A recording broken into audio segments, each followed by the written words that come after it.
Hello everyone, बहुत बहुत स्वागत है आपका आर के ट्यूशन में।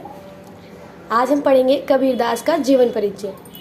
आपने देखा होगा जो क्लास 9th है, 10th है, 11th है, 12th है, उससे आगे भी कई जगह पर जो है कबीर का जीवन परिचय पूछा जाता है। उसी के साथ साथ ही कबीर की साहित्यिक विशेषताएं, कृतियाँ और काव्यगत विशेषताएं, भाषा विशेषताएं भी पूछी जाती हैं।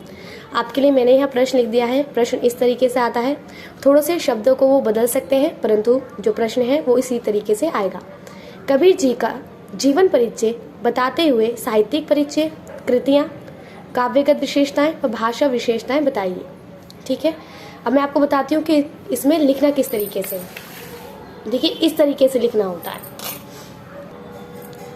ऊपर आपको मुख्य हेडिंग डालनी है जो है कबीरदास, फिर डालना है जीवन परिचय। आप चाहें तो इस तरीके से पॉइंट में लिख सकते हैं, चाहे तो आप पैराग्राफ बनाकर लिख सकते हैं। जैसा कि आप सभी को पता है कि हम पॉइंट में आंसर लिखते हैं तो हमारे नंबर अच्छे आते हैं। अब देखिए, जीवन परिचय में आपको कोई भी चीज़ इधर उधर से नहीं लिखनी होती है, बिल्कुल सही जानकारी लिखनी होती है। तो मैंने सही जानकारी कबीर जी के बारे में ही आपको दी है। कबीर जी का जन्म 1398 ईस्वी में हुआ, एक जुलाहा परिवार में। ठीक है, कबीर जी का जन्म कहाँ हुआ था? 1398 ईस्वी में हुआ था। और कहाँ हुआ था? एक जुलाहा परिवार में। इनके पिता का नाम नीरू था तथा माता का नाम नीमा था। कई विद्वानों का मत है कि कबीर किसी विधवा ब्राह्मणी के पुत्र थे। उन्होंने अपनी लाज बचाने हेतु इन्हें त्याग दिया। कई विद्वानों ने क्या कहा है कि कबीर जी जो हैं वो एक विधवा के पुत्र थे, परंतु कोई भी उन पर उंगली ना उठाए या ये ना कहे कि तुम विधवा हो तो ये आपका पुत्र कैसे हो सकता है। इसलिए उन्होंने कबीरदास जी को त्याग दिया और जो उनके माता पिता थे उन्हें कबीरदास जी एक जगह पर मिले थे। ठीक है, आगे बढ़ते हैं। कबीर के गुरु स्वामी रामानंद थे। कबीर की मृत्यु 1518 ईस्वी में हुई। मैंने आपको वही बातें जीवन परिचय में लिखवाई हैं जो बहुत ज़्यादा ज़रूरी है, और जो बातें आप लिखेंगे तो आपको नंबर अच्छे मिलेंगे। साहित्यिक विशेषता, बहुत सारे बच्चे ऐसे होते हैं जिन्हें यही नहीं पता होता कि साहित्यिक परिचय में लिखते क्या है। तो मैं आपको पहले बताती हूँ कि साहित्यिक परिचय में क्या लिखते हैं। साहित्यिक परिचय में लिखते हैं कि जो भी कबीर जी ने या किसी भी कवि ने, लेखक ने जो कृतियाँ लिखी हैं, जो कहानियाँ लिखी हैं, जो कविताएं लिखी हैं, उसमें उन्होंने बताया क्या है। तो जो कबीर जी हैं, आप सबको पता है कि उन्होंने क्या कहा है। उन्होंने जो समाज है उसमें जितने भी सुधार हैं उनकी बात कही है। जो पाखंड है, जैसे कि जो लोग, जैसे मुस्लिम में मुल्ला होते हैं, हिंदूज़ में पंडित होते हैं, ठीक है, और बहुत सारे धर्म हैं जिसमें उनके जो ऐसे लोग होते हैं जो धर्म को किसी गलत मार्ग पर लेके जाते हैं, सही बातें बताने की बजाय उनमें भेदभाव की भावना उत्पन्न करते हैं। तो जिस समय कबीर जी थे उस समय जो लोग जो वहाँ पर गलत धारणाएं फैला रहे थे उनकी कबीर जी ने आलोचना की है। और वो एक क्या थे? समानतावादी कवि थे। वो समानता पर बल देते थे। तो साहित्यिक विशेषता में ये सब लिखना होता है। आप चाहें तो इसका स्क्रीनशॉट ले सकते हैं। आगे बढ़ते हैं। अब आई हैं कृतियाँ,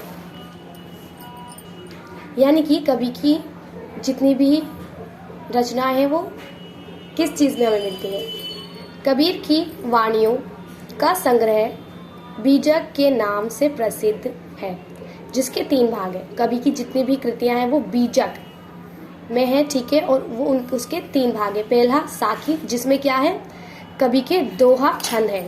दूसरा है सबद, जिसमें क्या है? इसमें ऐसी कविता है जिसको गाकर पढ़ा जाएगा, इसलिए ये संगीतात्मक रूप धारण किए हुए हैं। तीसरा भाग है इसका रमेनी। इसमें क्या है? इसमें कबीर जी ने अपने विचारों को, दार्शनिक विचारों को व्यक्त किया है, जिसमें चौपाइयाँ और छंद है। अगला है काव्यगत विशेषताएं। काव्यगत विशेषताएं क्या होती हैं?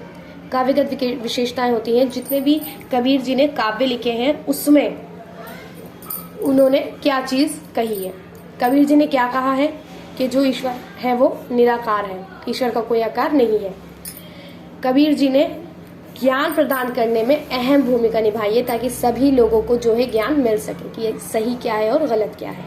कबीर एक समाज सुधारक थे, ये हम सभी को पता है। कबीर जी अंधविश्वास को मना करते थे और उस समय जो भी समाज में आडंबर थे उनका इन्होंने विरोध किया है। इन्होंने कहा है कि जो ईश्वर है वो सभी के लिए है ऊंच जाति नीची जाति ये सब कुछ नहीं होता। सिर्फ दो प्रकार के इंसान हैं, अच्छे और बुरे। बुरे इंसानों से दूर रहें, अच्छे इंसानों के साथ रहें। भाषा विशेषताएं कैसी है? पहली बात सबसे इम्पोर्टेंट, कबीर जी पढ़े लिखे नहीं थे, तो उनकी कोई भी भाषा जो है साहित्यिक नहीं हो सकती। और जितनी भी उन्होंने रचनाएं उनकी हुई हैं वो उन्होंने खुद नहीं करी हैं, वो उन्होंने किसी न किसी से लिखवाई हैं। ठीक है, वो बोलते थे और दूसरे जो उनके शिष्य थे, जो उनको मानने वाले थे, वो लिखते थे। अगली बात क्या है, भाषा में इनकी जो भाषा थी वो सीधी सादी थी। जो उस समय व्यवहार में, यानी कि जो उस समय बोली जाती थी उनके आसपास, वो उसी भाषा में ही अपनी कविताएं या रचनाएं करवा देते थे। इनकी भाषा में कौन कौन सी भाषा के शब्द मिलते हैं? अरबी, फारसी, भोजपुरी, पंजाबी, बुंदेलखंडी, ब्रज भाषा, खड़ी बोली, इन सभी भाषाओं के शब्द जो हैं मिलते हैं। उम्मीद करती हूँ कि आपको कबीरदास का जीवन परिचय, साहित्यिक विशेषताएं, भाषा विशेषताएं आदि अच्छे से समझ आई होंगी। मैं आपको अच्छे से दिखाती हूँ, आप चाहें तो इसका स्क्रीनशॉट ले लीजिए।